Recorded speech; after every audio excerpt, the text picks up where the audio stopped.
राजनीतिक रणनीतिकार प्रशांत किशोर ने लोकसभा चुनाव के लिए जारी वोटिंग के बीच नतीजों पर भविष्यवाणी की। प्रशांत किशोर ने कहा कि एक बात साफ है कि बीजेपी 370 पर नहीं पहुंच रही है।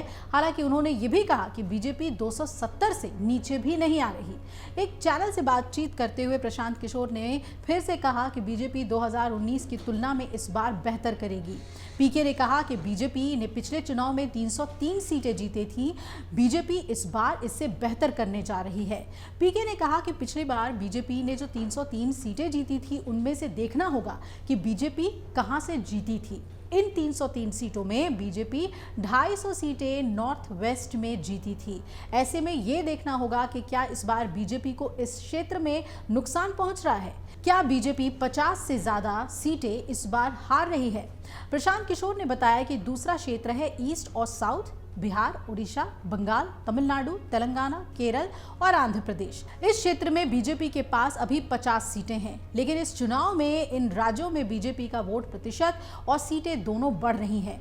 बंगाल, उड़ीसा, असम, तेलंगाना, आंध्र प्रदेश, केरल में बीजेपी की सीटें 15 से 20 बढ़ रही हैं। किस राज्य में कितनी सीटें बढ़ रही हैं इसमें हम ना पड़ें, ऐसा कहा पीके ने। साथ ही उन्होंने कहा कि जैसा योगेंद्र यादव कह रहे हैं कि 272 सीटें नहीं आ रही, वो करीब 268 सीटें तक मान रहे हैं, लेकिन इसके बावजूद वो मान रहे हैं कि बीजेपी सत्ता में फिर से आ रही है।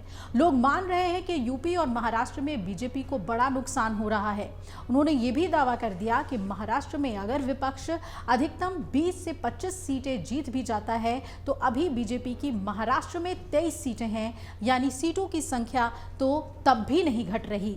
कुछ लोग ये कह रहे हैं कि यूपी में नंबर जरूर घट रहा है, लेकिन ये लोग भूल रहे हैं कि पिछली बार बीजेपी को 2014 की तुलना में बिहार और यूपी से करीब 25 सीटों का नुकसान हुआ था, क्योंकि सपा बसपा साथ चुनाव लड़े थे। अगर कोई कह रहा है कि यूपी में बीजेपी की 20 सीटें घट रही हैं, तो मैं कहूंगा कि बीजेपी को नुकसान कहां हुआ है। वो पहले से ही 18 सीटें हारे हुए हैं। बीजेपी को नुकसान तो तब होगा जब बीजेपी 40 से 50 सीटें हारे, लेकिन ऐसा ना तो विपक्ष कह रहा है और ना ही पक्ष। पीके ने आगे ये भी बताया कि इसी तरह बिहार में ऐसा नहीं दिख रहा। कुछ लोग कह रहे हैं कि राजस्थान और हरियाणा में बीजेपी सीटें हार रही है, लेकिन मुझे अभी तक ऐसा कोई मिला नहीं जो ये कह रहा हो कि ऐसा राज्य है जो विपक्ष पूरी तरह से जीत रहा है। प्रशांत किशोर ने एक्स ट्विटर पे भी योगेंद्र यादव द्वारा दिए गए लोकसभा चुनाव के आकलन को साझा करते हुए लिखा कि देश में चुनाव और सामाजिक राजनीतिक विषयों की समझ रखने वालों में एक विश्वसनीय चेहरा योगेंद्र यादव ने 2024 लोकसभा इलेक्शंस का अपना फाइनल आकलन साझा किया है। योगेंद्र जी के मुताबिक इन चुनाव में बीजेपी को 240 से 260 और एनडीए की सभी दलों को मिलाकर 35 से 45 सीटें मिल सकती हैं। मतलब बीजेपी एनडीए को 275 से 305 सीटें।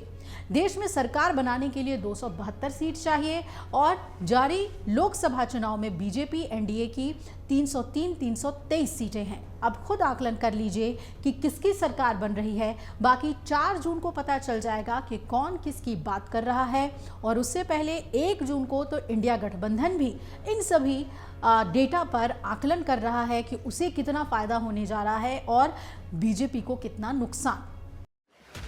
एग्जिट पोल 2024 1 जून शाम 6 बजे से, लोकसभा चुनाव के नतीजे 4 जून सुबह 7 बजे से। देखिए चुनाव नतीजों से जुड़ी हर खबर सबसे पहले, सबसे सटीक, केवल अमर उजाला पर, amarujala.com।